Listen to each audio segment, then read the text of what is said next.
Hello, everybody. This is Billy Sellers, and today we're going to start. Today will be the first. We're going to start with tithing, not offerings, but tithing. And I'm going to endeavor to do 5 minutes. This one's going to be just a little bit longer because this is the introduction. And we're going to start with each scripture that deals with a tenth or tithing from Genesis to Revelations. We're going to look at that particular scripture and we're going to break it down. This, to me, is the best way to talk and teach, discuss a certain subject. We're not going to be talking about offerings. In this series, we're going to be talking about tithing or a tenth, and that only. And the first time that tenth or tithing is mentioned is Genesis chapter 14 through 24. Abraham goes to war. Okay? People die. Abraham takes the valuables from those people. Now Abraham is going back to Sodom, to the kings. And on his way, he meets Melchizedek. Melchizedek blesses Abraham.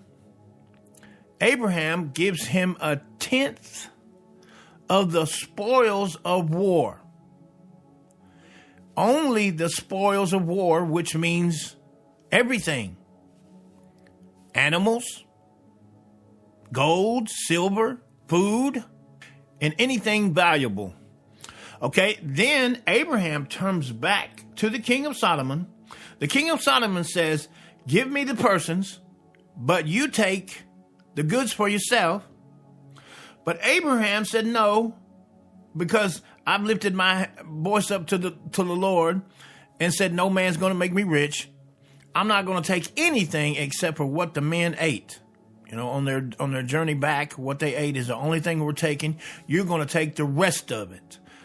So here's what happens. Abraham gives Melchizedek 10% of the spoils of war. Genesis 14. He gives the rest to the king of Sodom. Now, this story is told again in Hebrews. The writer of Hebrews tells the story again. So let's analyze this. What's going on? Abraham's coming back from war. People had to die. People died. He took the dead people's possessions. Everything. Gold, silver, animals, livestock, food, whatever was valuable. Then he meets Melchizedek. Him and Melchizedek have an encounter. Melchizedek blesses him. Abraham gives him 10% of the spoils of war only. I've got to drive that home. Only the spoils of war did Abraham give Melchizedek a tenth of. It wasn't just gold and silver.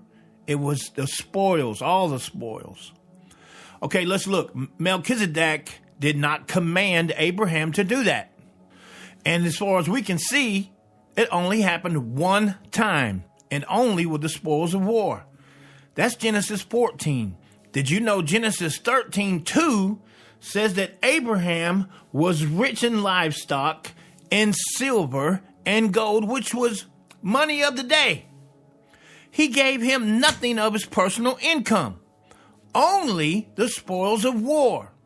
And we can see he only done this once. And Abraham did not keep any of the rest of the spoils of war for himself. He went and returned it to the king of Sodom. So Abraham only kept Lot and his family, right? Because Lot was in the mix, and whatever the man ate.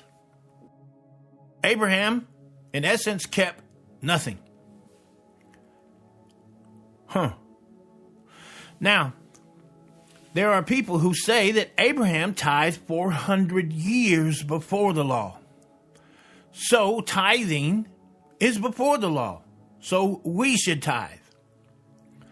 Well, Abraham also gave animal sacrifices 400 years before the law.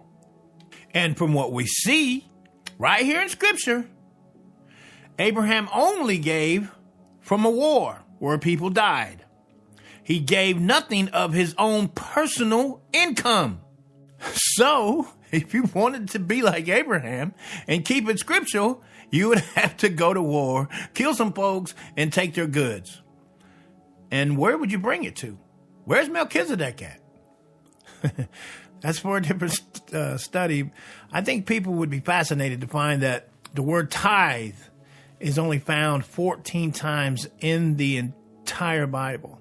And after Christ dies, it's not found anywhere. It just, except for Hebrews, where it talks about what we're talking about right now, but it's not found. The word tithe is not found anywhere in the New Testament.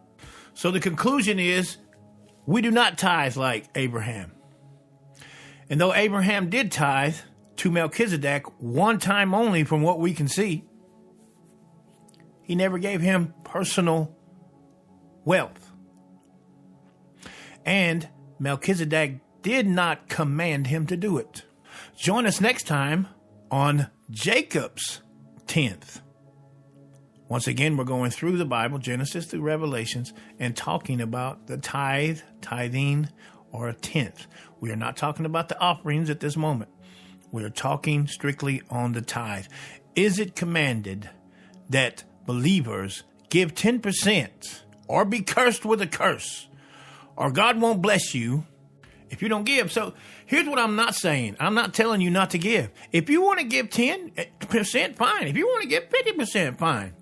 What I think the Bible is challenging is, are we commanded today to give 10% of your income, your working income, your money, or be cursed with a curse? This is the very heart of the teaching. This is why I'm teaching it. Jesus said, my burden's light, my yoke is easy. But he also said that man would put heavy burdens upon us. Next time, Jacob. See you then.